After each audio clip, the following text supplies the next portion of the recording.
Hello everyone. This will be a short tutorial on how to georeference specimens through a Symbiota portal. So what you'll need to do is you'll need to navigate to your data editor control panel, which if you aren't familiar with that, is shown in some of my previous videos. And next you'll click on Batch Georeference Specimens, and you'll be presented with this interface. There's a lot of options here, so don't feel overwhelmed, but basically what you can do is you can select from the image or from the data that you've already put into the database and start to georeference specimens or locality records that don't have a particular coordinate applied to them. So I just selected Alabama just to see what comes up. Actually, let me select Pennsylvania. I'll be a little bit more familiar with that. As you can see, we have a little bit of data cleaning to do. And I'll generate a list.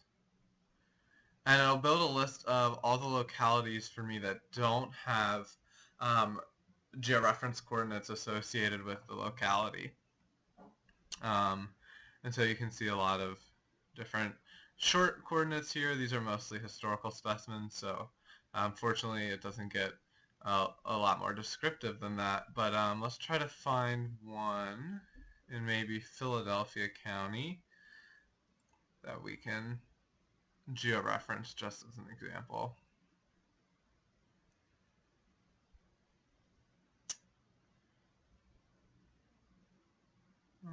Let's see.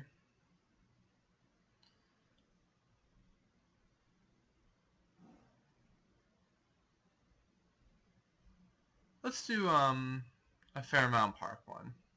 So what we'll do is we'll go to this little swirl here is the icon for GeoLocate. We'll click that. And then what it'll do is it'll attempt to use that locality string to produce a point for me. So let's wait until this loads. So here we go. So it put the point in West Philadelphia, just the western branch of Fairmount Park. But you'll notice that this is extended, this radius around it is my error radius, and it is encompassing also this eastern branch of Fairmount Park as well.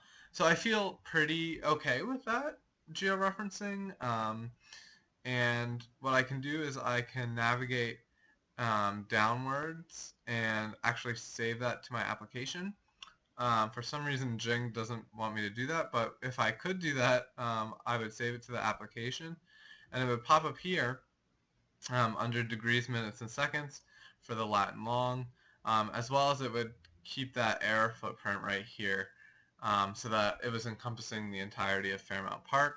I could say something like this here, error encompasses entire park system. Just for clarification on why I kept that error radius.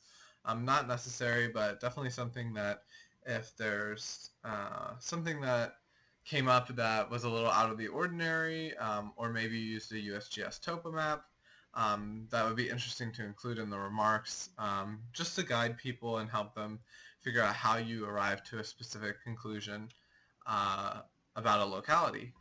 So I'm going to cut this video off, but there will be future videos specifically concerning georeferencing and some issues surrounding georeferencing and tackling some more challenging historic localities with different kinds of maps like the USGS topo map.